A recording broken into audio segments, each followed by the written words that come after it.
L'autre urgence,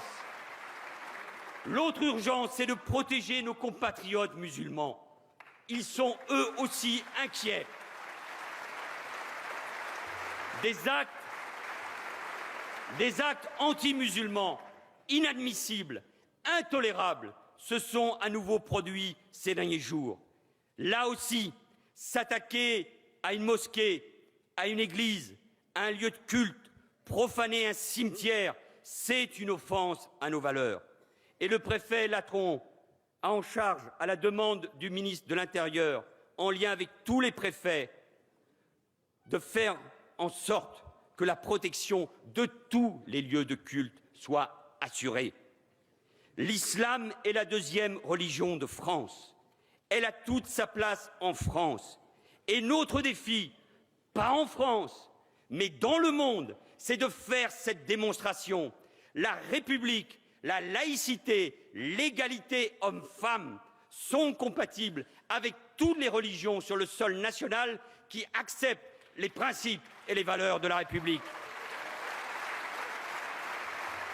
Mais cette République doit faire preuve de la plus grande fermeté, de la plus grande intransigeance face à ceux qui tentent, au nom de l'islam, d'imposer une chape de plomb sur des quartiers, de faire régner leur ordre sur fond de trafic et sur fond de radicalisme religieux.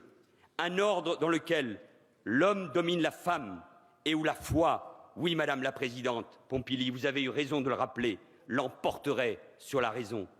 J'avais, ici, devant cette Assemblée, il y a quelques mois, évoqué les insuffisances et les échecs de 30 ans de politique d'intégration. Mais en effet, quand de vrais ghettos urbains se forment, où l'on n'est plus qu'entre soi, où l'on ne prône que le repli, que la mise en congé de la société, où l'État n'est plus présent, comment aller vers la République, saisir cette main fraternelle qu'elle tend? Et surtout, comment tirer un trait catégorique sur cette frontière trop souvent ténue qui fait que l'on peut basculer? Pas d'angélisme, regardons les faits en face, dans nos quartiers, de l'islam tolérant, universel, bienveillant, vers le conservatisme, vers l'obscurantisme, l'islamisme et pire, la tentation du djihad et du passage à l'acte.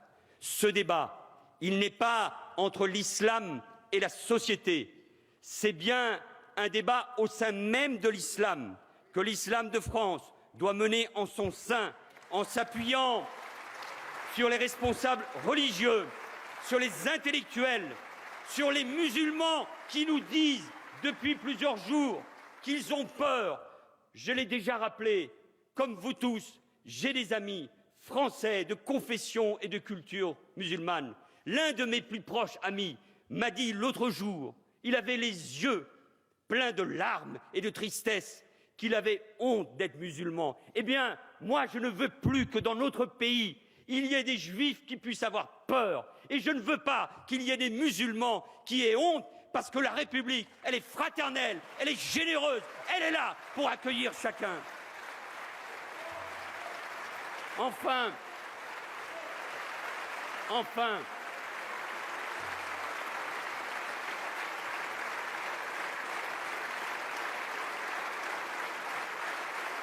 la réponse aux urgences de notre société doit être forte, sans hésitation.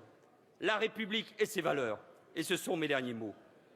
Et en premier lieu, la laïcité, qui est gage d'unité et de tolérance.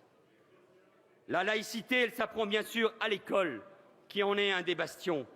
C'est là, peu importe les croyances, les origines, que tous les enfants de la République ont accès à l'éducation, au savoir, à la connaissance.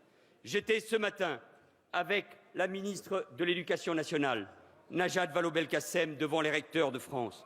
Et je leur ai adressé un message de mobilisation totale, un message d'exigence, un message qui doit être répercuté à tous les niveaux de l'éducation nationale, autour du seul enjeu qui importe, la laïcité, la laïcité, la laïcité, parce que c'est le cœur de la République et donc de l'école.